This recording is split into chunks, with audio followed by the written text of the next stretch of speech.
In photos of Kubrick on set and in his daily life, you'll quite often find him holding a camera. He got his start as a photographer, but after he transitioned into filmmaking, he would still shoot photos. Kubrick was a bit of a gearhead and had strong feelings about what he thought was the best equipment. Matthew Modine, who played Private Joker in Full Metal Jacket, was nervous about meeting Kubrick for the first time. A friend of his gave him an old Rolleiflex camera to help break the ice with Kubrick, seeing as Kubrick had a background in photography. The first thing he did when he saw the camera said, "What are you doing with that old piece of junk?" Because this is an old camera.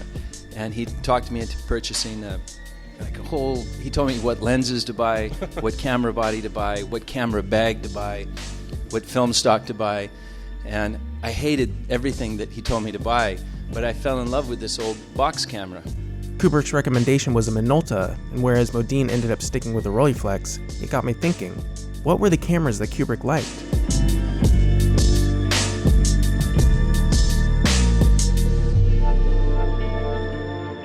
When Stanley Kubrick was 13 years old, his father, Jack Kubrick, gave him a special gift. Jack Kubrick, a professional physician, was also an amateur photographer, and the gift he gave his son was a Graflex camera. Stanley took to it immediately, becoming a photographer for his school's newspaper. A neighbor of his named Martin Traub had a darkroom in his bedroom, and the two would often go around New York City taking pictures. At the Kubrick exhibit in San Francisco, they had a Graflex pacemaker speed graphic camera there. I'm not sure if this was Kubrick's personal camera, but this would be the camera that he would use quite a lot at Look magazine. When Stanley was 16 years old, he received another camera as a present, a Kodak Monitor 620.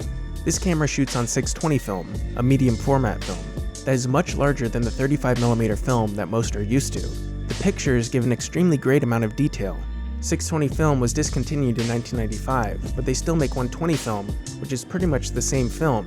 It just comes on a different spool, which you can re-spool for use in a 620 camera. User SBSK uploaded a gallery identifying many of the cameras Kubrick is seen holding in several photos throughout his life. I've put a link to the gallery in the description if you'd like to take a look. Others were identified by the Stanley Kubrick Archives book and other resources. Kubrick is around 18 years old here, and he is holding a Rolleiflex Automat model RF111A. This camera was produced between 1937 and 1939. It is a medium format camera and shoots on 120 film. You can also see that this is a twin reflex camera, which means that there are two lenses, one you can look through and one that takes the picture. And here he is with a Rolleiflex K2. It is likely that this photo was taken by his father in 1946. He is holding a flashbulb attachment, although he very rarely used flash in his photos. This was the main camera he used before he joined Look magazine. He continued to use Rolleiflex cameras.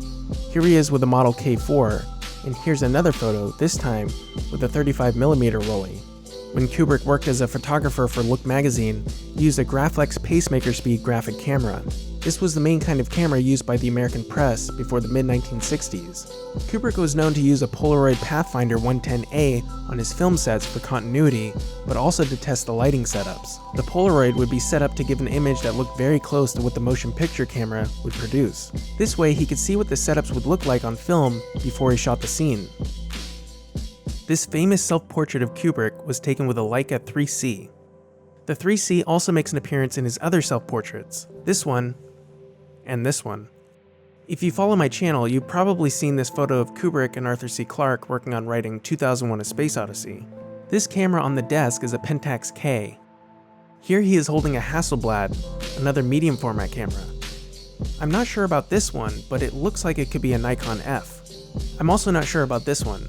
It could be a Leica. Let me know in the comments if you have an idea. This picture was taken in 1961 on the set of Lolita. I believe that this is a Leica around his neck, but I'm not sure what the model is. Here he is holding a Nikon F, and here, this tiny camera is a sub-miniature Minox. This was a spy camera and shot on 8mm film. I wasn't able to find any pictures of him holding it, but he also shot some stills on a 35mm wide lux. Check out the final episode of how Kubrick made 2001: A Space Odyssey to hear me talk about it. Considering Kubrick's love for still cameras, it isn't surprising that a lot of these cameras managed to find their way into his films. In Full Metal Jacket, Joker teams up with a combat photographer named Rafterman, while he works as a war correspondent for Stars and Stripes. Rafterman was played by Kevin Major Howard, who's an actual photographer. Howard mainly shoots headshots for film and television actors. In the film, we can see two Nikon F cameras around Rafterman's neck. This was not unusual for combat photographers. Quite often the photographers would have a camera with one kind of lens and another camera with a different lens, so that they could quickly use whatever camera works best for each situation. Oftentimes one camera would have a low ISO film and another camera would have a high ISO film for different lighting conditions. Lomography.com did a profile on this camera where they mentioned that the Nikon F was famous for its use by actual combat photographers in the Vietnam War. In fact, a British photojournalist named Don McCullen was saved by a Nikon F when it stopped a bullet aimed at his head. The Nikon F also makes an appearance in Lolita, being held by Peter Sellers backstage at Lolita's play. This camera looks very similar to the Nikon F that Kubrick was seen with on the set of 2001: A Space Odyssey.